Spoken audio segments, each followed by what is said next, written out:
Assalamualaikum warahmatullahi wabarakatuh. Hari ini kita bertemu lagi di kuliah pertama kita, kuliah kimia medisinal.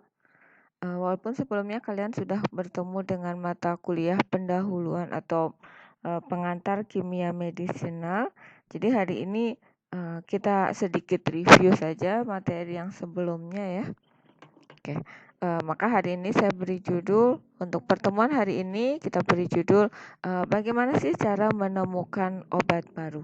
Ini poin penting dalam kimia medisinal karena memang kimia medisinal itu berusaha menjawab tantangan pada kondisi-kondisi di mana diperlukan penemuan obat baru. Tidak selalu penemuan obat baru juga, bisa juga modifikasi terhadap obat-obat yang telah ada. Dan itu ya masih tetap bisa dianggap sebagai obat baru gitu ya. Oke. Untuk kajian kita sesuai RPS, bahan kajian sesuai RPS kimia medisinal itu kita ada totalnya 14 kali pertemuan ya, 1 kali UTS dan 1 kali UAS. Kebetulan untuk sesi berarti ada 7 kali pertemuan di sesi UTS dan 7 kali pertemuan di sesi UAS. Dan saya kebagian untuk sesi UTS-nya. Nah, di sesi UTS-nya materinya apa saja? Kita bisa lihat di sini ada bahan ajar untuk materi UTS. Yang pertama adalah pendahuluan di hari ini. Oke, ini pendahuluannya.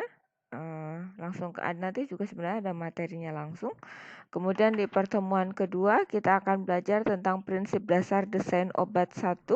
Di sini kita belajar tentang bagaimana struktur dan sifat dari molekul target ya.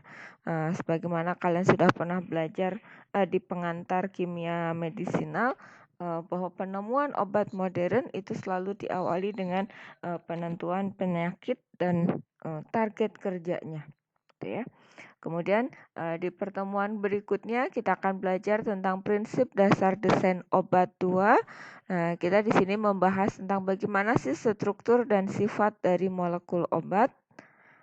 Kemudian di pertemuan keempatnya kita lanjutkan, kita belajar di prinsip dasar desain obat 3, yaitu bagaimana mendesain molekul obat yang sesuai dengan targetnya. Di pertemuan kelima kita belajar tentang mekanika kuantum, mekanika molekul. Kemudian di pertemuan ke-6 kita belajar tentang komputer aided drug design. Nah, ini atau CADD. CADD ini sebenarnya terbagi menjadi LPDD dan SPDD. Nah, di pertemuan ke-7-nya kita akan coba lebih detail membahas tentang LBDD-nya atau ligand based drug design dan desain de novo-nya. Itu materi ajar yang akan saya sampaikan di sesi UTS. Nah, ini adalah materi atau bahan ajar, buku-buku yang saya gunakan untuk menyampaikan bahan ajar saya. Yang paling sering saya gunakan sebenarnya mungkin ini ya, Introduction to Medicinal Chemistry punyanya ini Thomas Nogrady ya, Thomas Nogrady. Kemudian nanti ada dari sini dari Gerard Thomas, Fundamental of Medicinal Chemistry, dan sebenarnya satu lagi itu ada buku An Introduction to Medicinal Chemistry, itu punyanya Graham L. Patrick. Ini juga kalau yang ini medicinal chemistry yang ini agak jarang saya gunakan. Yang lebih sering adalah yang ini ya, medicinal chemistry ini, Introduction to Medicinal Chemistry ini. Oke, selain itu nanti saya juga akan membuat jurnal-jurnal ilmiah, jurnal-jurnal yang terbaru yang berhubungan dengan kimia medisinal. Kita juga akan sering akses ya. Selain ada buku-buku yang biasa digunakan dan jurnal ilmiah, beberapa website juga mungkin nanti akan sering kita akses gitu ya, untuk kebutuhan kuliah ini. Ya, ada PDB terutama, ada PDB, kemudian ada Uniprot, ada Nucleated Blast, NCBI dan lain-lainnya. Ini nanti mungkin akan sering kita akses juga. Nah, untuk hari ini, materi hari ini saya akan menyampaikan 4 subtopik berikut. Yang pertama adalah tentang obat dan kimia medisinal. Ini kita belajar mengulas lagi, mereview lagi definisinya. Apa sih obat, apa itu kimia medisinal. Walaupun sebelumnya kalian sudah pernah mempelajarinya dulu di pengantar kimia medisinal. Kemudian kita kedua akan belajar tentang target kerja obat dan bagaimana sih molekul obat itu bekerja. Dan terakhir kita akan belajar sedikit tentang klasifikasi obat. Oke, kita mulai pada subtopik yang pertama. Ini definisi kimia medisinal. Oke, kimia medisinal dulu kalian sudah belajar ya definisi yang dinyatakan oleh Yupek dan Nogradi. Kemudian kalau ini adalah definisi yang tercantum di bukunya Foyer Principle gitu ya. Tapi pada dasarnya sebenarnya hampir sama prinsip-prinsip yang dibahas di sininya. Cuman mungkin cara penyampaiannya saja yang agak berbeda. Di sini disebutkan bahwa kimia medisinal adalah disiplin ilmu berbasis kimia yang melibatkan aspek ilmu biologi, medis, dan farmasi yang fokus pada satu, invensi, penemuan, desain, identifikasi, dan preparasi senyawa-senyawa yang aktif secara biologis. Itu yang pertama. Kemudian fokus kedua adalah studi tentang metabolisme molekul, bagaimana molekul di metabolisme. Ini juga dipelajari dalam kimia medisinal. Dan yang terakhir fokusnya adalah interpretasi model kerja molekul pada molekul obat pada level molekul target dan melakukan konstruksi hubungan struktur aktivitas. Hubungan struktur aktivitas atau SAR, Structure Activity Relationship. Itu ya, definisi tentang kimia medisinal.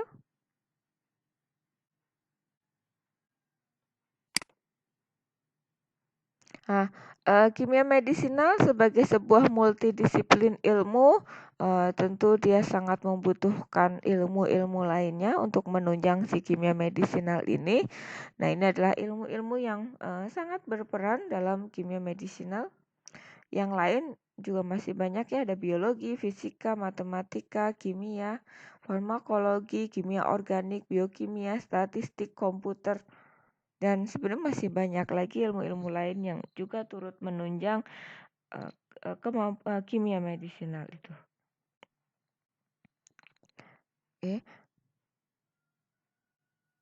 Ini sejarah singkat ya. Sejarah singkat kimia medisinal.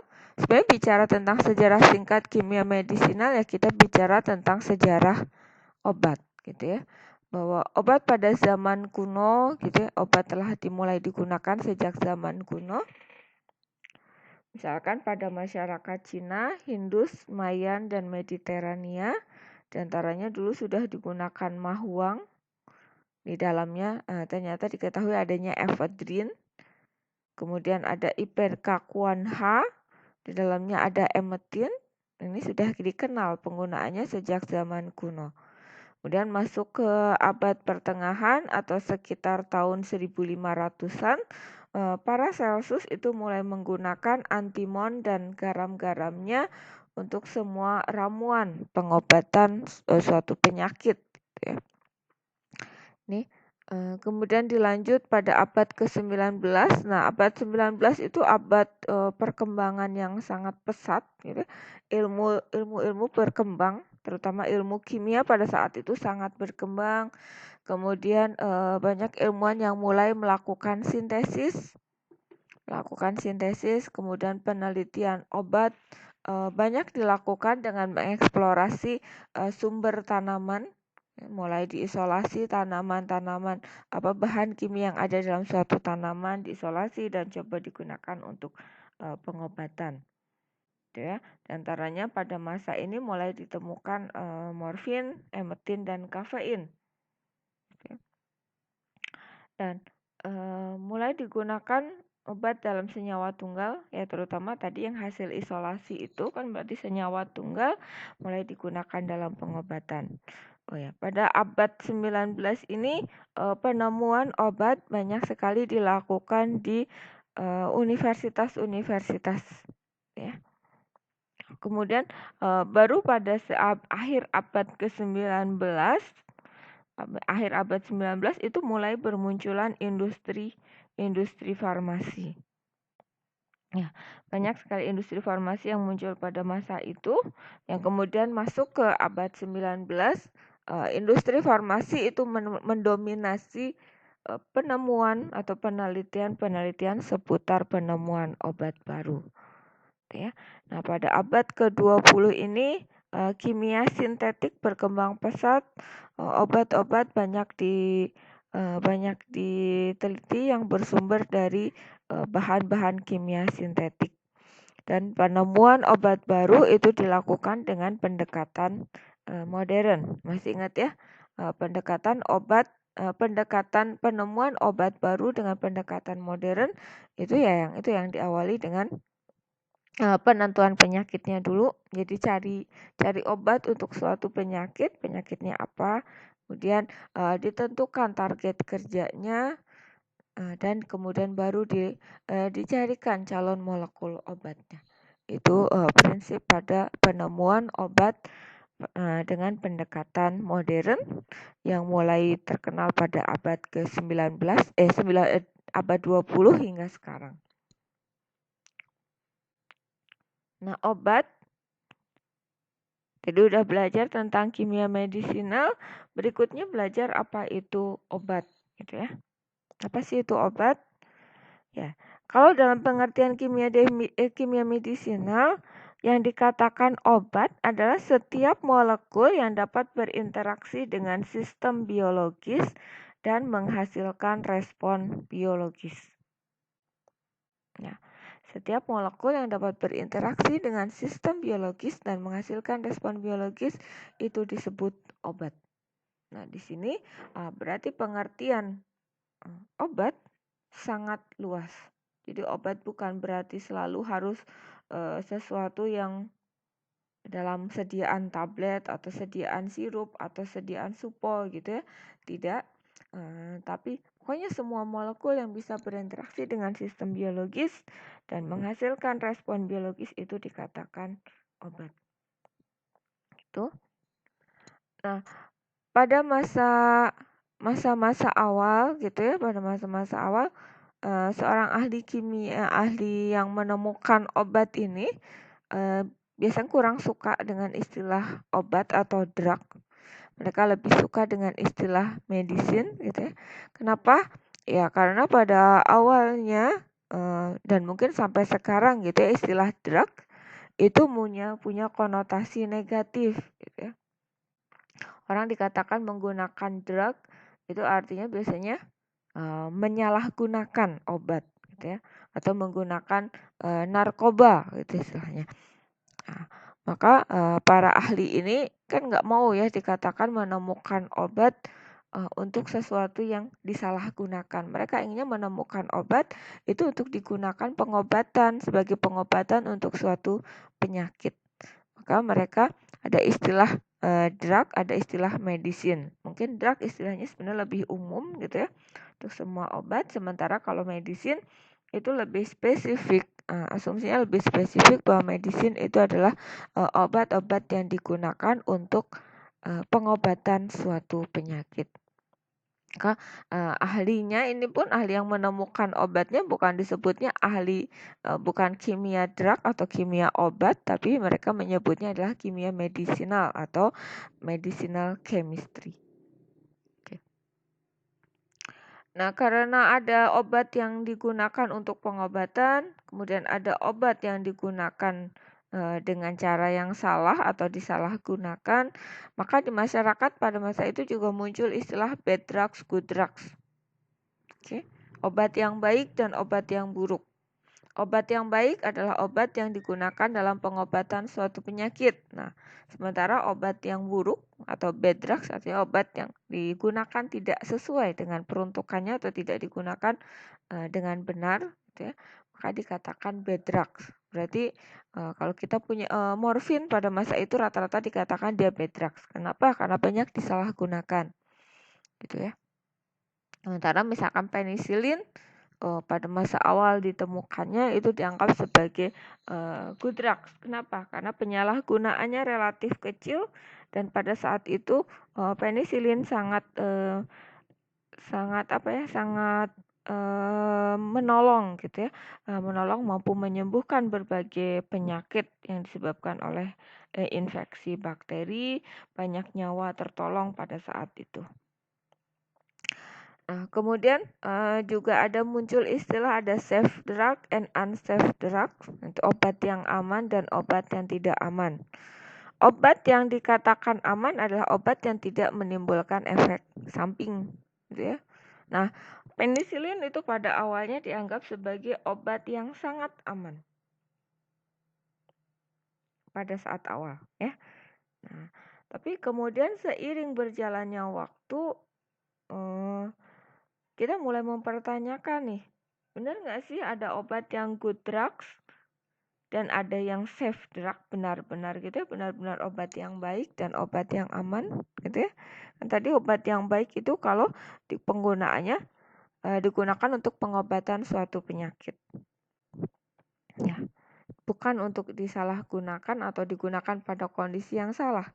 Tapi pertanyaannya yang menggunakan dalam kondisi yang salah itu kan siapa? Manusianya, bukan obatnya yang mau disalahgunakan gitu kan ya. Nah, maka istilah bad drugs dan good drugs pun akhirnya klasifikasinya jadi memudar bahwa nggak bisa nih dibedakan gitu ya, mana good drugs, mana bad drugs lagi. Begitupun dengan istilah safe drug and unsafe drugs. Ternyata tidak ada obat yang benar-benar aman yang tidak menimbulkan efek samping. Setiap obat punya kriteria keamanan dan punya efek sampingnya masing-masing. Gitu ya. Maka kesimpulannya bahwa tidak ada obat yang benar-benar aman dan tidak ada obat yang benar-benar baik. Baik tidak baiknya suatu obat tergantung bagaimana dia digunakannya. Artinya bagaimana orang yang menggunakannya, dan aman dan tidak amannya itu tergantung juga karakteristik dari masing-masing obatnya. Oke. Berikutnya adalah pertanyaan tentang obat versus racun gitu ya. Ada istilah obat versus racun. Apa sih obat? Apa itu racun? Bagaimana sih batasan antara obat dan racun atau keduanya memang benar-benar sangat berbeda, gitu ya? Nah, definisi obat di sini juga mencakup molekul-molekul lain yang tidak digunakan sebagai obat seperti toksin dan racun. Nah, ya, di awal kan kita sebutkan ya tadi ya definisi obat. Obat adalah setiap molekul yang dapat berinteraksi dengan sistem biologis dan berinteraksi dengan sistem biologis dan menghasilkan respon biologis. Pertanyaannya, racun apakah dapat berinteraksi dengan sistem biologis? Ya, ternyata racun itu bisa berinteraksi dengan sistem biologis. Apakah dia menghasilkan respon biologis? Ya, racun menghasilkan respon biologis. Contohnya, respon biologisnya ya paling tinggi adalah kematian gitu ya. Itu adalah satu respon biologis. Jadi obat dan racun kalau menurut dalam kimia menurut definisi kimia medisinal ya racun juga termasuk obat. Gitu ya. Ini definisi obat. Kedua kelompok senyawa tersebut, obat dan racun ya, umumnya tidak digunakan ini ya, toksin dan racun gitu ya. Definisi obat di sini juga mencakup molekul-molekul lain yang tidak digunakan sebagai obat seperti toksin dan racun. Apa bedanya toksin dan racun? Nanti kita bahas lagi. Kedua kelompok senyawa tersebut umumnya tidak digunakan sebagai obat, namun dapat berinteraksi dengan tubuh dan menghasilkan respon biologis sehingga dapat disebut pula obat, ya, racun dan toksin itu. Ini bedanya apa sih racun dan toksin? Toksin adalah zat beracun yang dihasilkan oleh sel atau organisme hidup. Sementara kalau racun adalah bahan baik padat, cair maupun gas yang dapat mengganggu kehidupan sel atau organisme. Intinya kalau toksin itu artinya racun yang berasal dari makhluk hidup, itu mudahnya, ya. Nah, pertanyaannya kalau racun itu dapat dinyatakan juga sebagai obat. Nah, apakah racun itu dapat menjadi obat? Atau sebaliknya, pertanyaannya apakah obat dapat menjadi racun? Ini pertanyaan yang penting dalam kimia medisinal dan juga bisa menjadi petunjuk penting dalam penemuan obat, ya. Maksudnya gimana? Ya. Apakah racun dapat menjadi obat? Prinsipnya tadi, ketika obat dapat berinteraksi dengan sistem biologis dan menghasilkan respon biologis. Berarti ada potensi, di sini ada petunjuk bahwa racun itu bisa menjadi obat. Ya, tinggal bagaimana kita mengurangi supaya dia tidak terlalu beracun. Agar dia menghasilkan respon biologisnya itu pada batas yang normal. Maksudnya batas yang normal gimana? Jadi kita harus mengubah, jadi kita merubah sifat dari racun itu yang tadinya sangat beracun, yang kan tadi sangat beracun dalam dosis kecil sangat mematikan gitu ya, sangat mematikan. Nah, bagaimana caranya? PR kita para ilmuwan misalkan ya, para ilmuwan itu berpikir bagaimana caranya ini racun berarti punya efek gitu ya, punya efek terhadap tubuh, bisa dijadikan obat. Nah, caranya gimana? Ya rubah supaya sifat racunnya, sifat mematikannya itu hilang. Maka dari senyawa racun bisa saja kita modifikasi menghasilkan struktur baru, struktur turunannya yang punya efek mematikan lebih kecil, artinya efek racunnya berarti dikurangi, gitu ya, sehingga potensial untuk dikembangkan sebagai obat. Nah, terus apakah obat bisa jadi racun? Sangat bisa, gitu ya. Misalkan Anda minum 1 tablet paracetamol, sakit kepala Anda hilang, gitu ya. Tapi ketika Anda mengkonsumsi paracetamolnya sekaligus 1000 tablet misalkan, maka bukan hanya sakit kepala Anda yang hilang, tapi mungkin juga adalah nyawa Anda yang hilang. Berarti ini obat juga bisa jadi racun, gitu ya. Nah, itu. Jadi mungkin Anda bisa menyimpulkan. Jadi garis pertama, jadi pemisah yang utama dari obat dan racun itu adalah satu obat bisa jadi racun dengan alasan dosis, itu alasan yang pertama. Gitu ya, itu alasan yang pertamanya, atau apa ya istilahnya, benang merah yang utama yang kita bisa tarik bahwa obat dan racun yang utama itu dibedakan oleh dosisnya.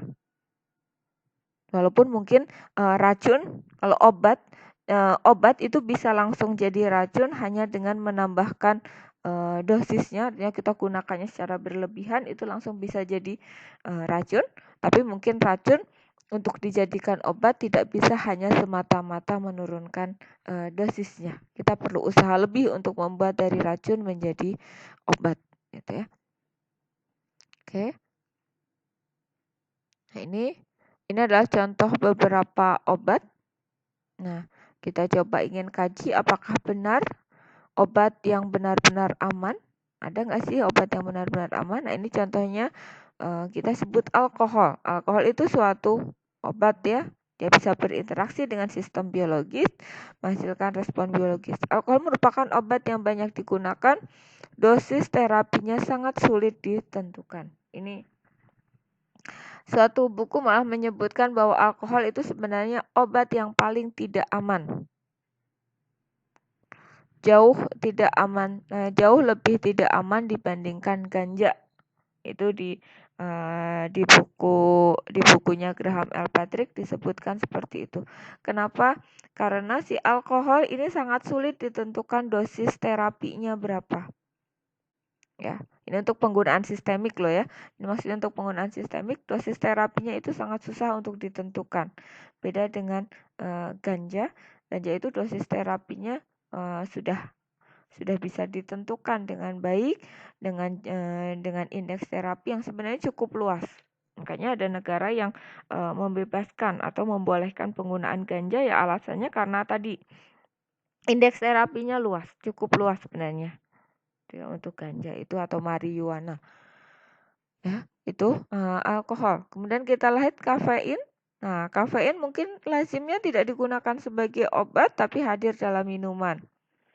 Kafein hadir dalam teh dan kopi sebagai minuman sehari-hari. Kebanyakan kafein dapat memberikan efek stimulan dan menimbulkan ketergantungan. Maka di sini walaupun kafein ini diberikannya tidak sebagai obat, melainkan sebagai minuman, tapi karena dia memberikan efek stimulan, maka kafein ini pada dasarnya adalah obat. Oke, jadi kalau Anda mengkonsumsi teh atau kopi setiap hari, itu berarti sama saja dengan Anda adalah pengguna obat setiap harinya. Oke. Berikutnya penisilin. Nah, ini penisilin. Ini pada awal penemuannya penisilin disebut sebagai obat yang sangat efektif dan aman. Ya. Ini dulu sangat jadi idola gitu ya, obat favorit pada masanya. Penisilin mampu menyembuhkan berbagai jenis penyakit. Kemudian hampir semua penyakit infeksi pada masa-masa awal penemuannya itu tersembuhkan oleh penisilin ini. Kemudian penggunaan seiring berjalannya waktu, penggunaan penisilin itu semakin luas gitu ya. Semakin luas maka ternyata muncul masalah baru, yaitu apa? Resistensi sejumlah bakteri gitu ya. Ketika sejumlah bakteri sudah resisten terhadap penisilin, suatu penyakit yang disebabkan oleh bakteri tersebut maka tidak mempan lagi kan diobati dengan penisilin. Di sini mulai timbul masalah gitu ya. Timbul masalah ini bagaimana? Penisilin banyak sudah bakteri yang resisten terhadap penisilin tersebut. Nah, diobati dengan penisilin udah tidak ada pengaruhnya gitu ya. Justru yang ada bakterinya semakin kuat. Nah, itu permasalahan baru. Makanya para ilmuwan pun kemudian berpikir lagi dari penisilin dengan bakterinya udah resisten terhadap penisilin, mereka pun melakukan penelitian baru, yaitu misalnya dengan membuat senyawa-senyawa turunannya atau penisilin dengan generasi yang lebih baru ya. Kalian tahu di awalnya misalnya penisilin G resisten, bakteri sudah resisten, kemudian dikembangkan turunannya, ditemukan turunannya misalkan ampicillin. Nah, setelah ampicillin pun sudah banyak bakteri yang resisten. Sekarang nggak pernah ada lagi kan ada yang menggunakan ampicillin. Kemudian dibuat turunannya lagi, senyawa turunannya lagi ditemukan amoxicillin. Amoxicillin mulai pada resisten terhadap amoxicillin bakterinya. Kemudian si amoxicillinnya dimodifikasi dengan asam clavulanatnya gitu. Dan seterusnya berinovasi lagi cephalosporin sampai generasi berapa gitu ya. Dan sekarang tentu juga pasti industri-industri farmasi berlomba lagi untuk menemukan bagaimana sih kalau misalkan antibiotik yang ada itu bakterinya mulai resisten terhadap antibiotik yang ada. Ya mereka harus berpacu lagi menemukan antibiotik yang lebih baru gitu ya. Nah, itu. Jadi penemuan obat itu terus berjalan, terus berpacu gitu ya. Kemudian ini morfin. Morfin itu bagaimana sih? Nah, morfin ini awalnya dianggap sebagai bad drugs atau obat yang buruk. Kenapa? Karena banyak disalahgunakan. Kemudian efek sampingnya itu sangat serius gitu ya. Bisa dari toleransi, depresi pernafasan dan tentu saja ketergantungan. Maka morfin itu dianggap sebagai bad drugs and unsafe drug. Ya, obat yang buruk dan obat yang tidak aman. Tapi pada kondisi tertentu ada juga loh ternyata morfin itu punya sisi baiknya. Itu misalkan pada kondisi orang yang sangat kesakitan, sakit yang tingkat tinggi gitu. Nah, morfin ini menjadi penolong karena morfin punya efek analgesik yang sangat kuat gitu ya. Tuh. Nah, kemudian arsen. Nah, arsen itu merupakan zat yang sangat beracun ya. Zat yang sangat beracun. Kemudian zat yang sangat beracun itu orang berpikir ketika dia beracun, maka dia punya aktivitas. Berarti dia punya aktivitas nih. Nah, tapi bagaimana membuat suatu aktivitasnya itu dalam batas normal, tidak sampai mematikan. Maka kemudian dibuatlah senyawa-senyawa arsenik atau senyawa-senyawa turunan dari arsen tersebut. Ya. Nah, ternyata senyawa-senyawa turunan dari arsen, studi berikutnya membuktikan bahwa dia bisa digunakan sebagai anti kanser, anti protozoa dan lain-lain dengan batas keamanan yang bisa ditolerir gitu ya. Artinya tidak menyebabkan kematian pada dosis yang kecil gitu. Itu arsen dan turunannya atau arsenik. Kemudian bisa ular misalnya. Bisa ular juga sangat beracun. Namun dari sini juga ternyata bisa ular itu menginspirasi penemuan ACE inhibitor ya. Jadi penemuan ACE inhibitor itu diinspirasi oleh ini ya, oleh bisa ular. Ya. Ketika bisa ular bisa menyebabkan penurunan tekanan darah, gitu ya. Tapi tekanan darahnya jangan sampai turun drastis dan mematikan. Orang berpikir bagaimana sih caranya membuat dia senyawa yang ada di dalam bisa ular itu menurunkan tekanan darah dalam batas yang normal saja. Dan maka dikembangkanlah senyawa-senyawa yang sekarang kita kenal sebagai kelompok ACE inhibitor atau angiotensin converting enzyme. Contohnya adalah captopril dan lisinopril. Ya. Itu contoh beberapa obat. Jadi intinya tidak ada obat yang benar-benar aman, tidak ada obat yang tidak punya efek samping, dan tidak ada obat yang benar-benar baik atau benar-benar tidak baik gitu ya. Semua punya karakternya masing-masing.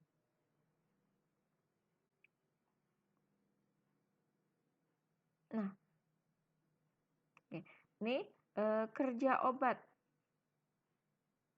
Ini saya harap jadi pendahuluan awal supaya kalian bisa bayangkan bagaimana sih suatu obat itu bisa menghasilkan efek. Ya. Ternyata obat itu dapat menghasilkan efek jika terjadi interaksi dengan target kerjanya. Ya, jadi setiap obat itu punya target kerja tertentu. Ya, dan obat itu harus melalui serangkaian, harus melalui suatu perjalanan panjang untuk sampai ketemu dengan targetnya. Ketika sudah ketemu dengan targetnya, mereka harus berikatan. Ya, berinteraksi itu gampangnya adalah berikatan. Ya, harus berikatan hingga kemudian bisa menghasilkan efek. Ya. Nah, target kerja obat dalam kimia medisinal dikaji pada level molekul ya. Sebelumnya kalian sudah pelajari ini di pengantar kimia medisinal. Apa yang dimaksud dengan target kerja obat pada level molekul? Interaksi atau ikatan yang terjadi antara obat dengan targetnya itu dinamakan ikatan intermolekuler. Ya, ikatan intermolekuler. Kalian sudah tahu ikatan pada umumnya itu ada dua macam, ada ikatan intermolekuler dan ada ikatan intramolekuler. Kalau intermolekuler itu antara dua molekul yang berbeda ya, seperti ini molekul target dengan molekul obat. Kalau intramolekuler itu ikatan yang terjadi pada satu molekul ya. Misalkan C dan atom C, jadi antara atom-atom dalam satu molekul itu intramolekuler gitu ya. Nah, ini target kerja obat dikaji pada level molekul karena dengan begitu kita akan benar-benar mengerti bagaimana obat bekerja. Target kerja obat umumnya berupa molekul protein, enzim, reseptor, atau protein transport ya. Nah, ini misalkan ini gambar untuk memudahkan saja ya. Misalkan antara target kerja obat dengan obatnya. Tapi tentu saja sebenarnya bentuknya tidak seperti ini. Ini untuk menggambarkan mudahnya saja. Jadi misalkan kita punya target kerja obat. Nah, target kerja obat itu kan biasanya tadi suatu protein. Ya, protein itu kan molekul yang besar. Nah, di dalam protein itu mungkin bentuknya nggak akan kotak seperti ini, tapi mungkin biasanya protein itu punya bentuk tertentu yang tidak beraturan gitu ya. Nah, di dalam suatu molekul protein itu, molekul target itu akan ada lekukan-lekukan gitu ya, ada lekukan-lekukan. Nah, biasanya tempat kerjanya atau tempat terikatnya obat itu biasanya pada lekukan tersebut. Nah, lekukan tempat kerjanya obat, tempat terikatnya molekul obat itu dinamakan binding site. Binding site atau situs pengikatan. Ya, di binding site. Jadi obat setelah melalui perjalanan panjang dia akan ketemu dengan targetnya. Kemudian dia harus mencari di dalam targetnya itu mana sih yang merupakan binding site-nya. Nah, di dalam binding site-nya ketika obat sudah ketemu dengan binding site-nya, maka dia akan berikatan. Berikatan, jadi ikatannya terbentuk, bagaimana sih terbentuknya ikatan antara obat dengan target? Yaitu tentu saja melalui gugus fungsi yang ada di molekul obat dan di molekul target ya. Misalkan di sini di posisi yang bersesuaian gitu ya. Misalkan di sini ada ini kan di targetnya, berarti ada gugus OH misalkan. Ya, ada gugus OH, kemudian di sini di molekul obatnya ada gugus NH, gitu ya. OH dan NH berdekatan. Maka mereka sangat mungkin akan membentuk yang namanya ikatan hidrogen, ya. Ikatan hidrogen, ikatan intermolekulernya namanya ikatan hidrogen. Kemudian misalkan di sini ada gugus karboksil, ion karboksil. Kemudian di sini ada ion NH3+ misalkan ya. Nah, mereka berarti akan mungkin berikatan membentuk ikatan ionik. Itu bentuk ikatan intermolekuler. Jadi bentuk ikatan intermolekuler itu ada macam-macam. Di antaranya ada ikatan ionik, ikatan hidrogen, kemudian ada interaksi dipol-dipol, ada interaksi ion dipol, dan ada interaksi van der Waals. Ya, ini insya Allah nanti saya jelaskan di pertemuan minggu depan tentang bagaimana sih ikatan ionik itu terbentuk, ikatan hidrogen itu bagaimana, interaksi dipol-dipol bagaimana, insya Allah saya jelaskan di pertemuan minggu depan ya. Nah, prinsipnya dari sini ketika molekul obat sudah berikatan dengan reseptornya, dengan targetnya, nah, mereka akan ada mekanisme induced fit. Induced fit itu artinya apa ya? Saling mencocokkan gitu ya. Ini kan untuk berikatan. Jadi kalian bayangkan bahwa molekul itu bukan sesuatu yang bentuknya tetap gitu ya, rongganya tidak akan berubah. Kemudian molekul obat juga tetapnya molekulnya nggak akan berubah. Tidak, mereka itu punya fleksibilitas tertentu gitu ya, punya kemampuan untuk sedikit bergerak, mendorong atau menarik gitu ya. Nah, ini mereka akan saling mencocokkan diri untuk membentuk ikatan yang ideal gitu ya. Membentuk ikatan ideal melalui mekanisme namanya induced fit. Nah, sehingga terbentuk ikatan seperti ini. Ketika terbentuk ikatan seperti ini, nah ini berarti ada perubahan bentuk ya. Ini kan tadinya ada rongga, misalkan ini jadi rongganya lebih kecil, lebih maju gitu.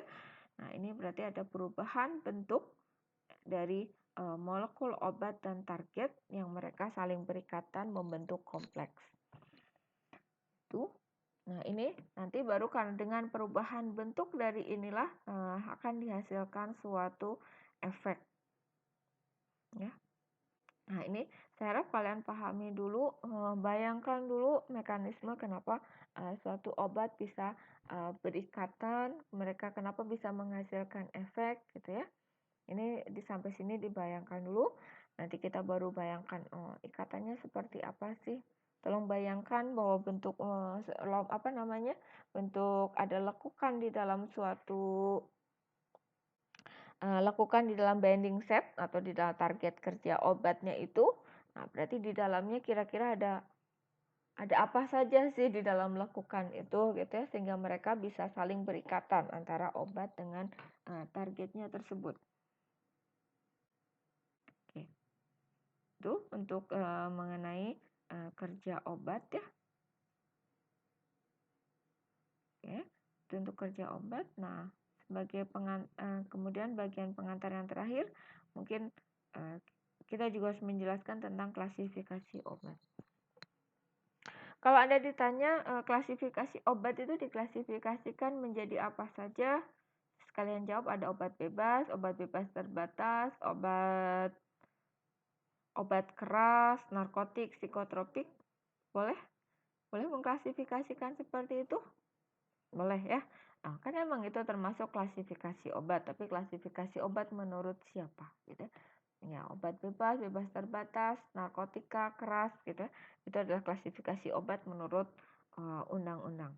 Kemudian ada juga orang yang mengklasifikasikan obat menurut sumbernya. Ada obat alami gitu ya. Ada obat alami, ada obat sintetik gitu ya. Ada obat alami atau tradisional biasanya. Nah, itu berdasarkan sumbernya.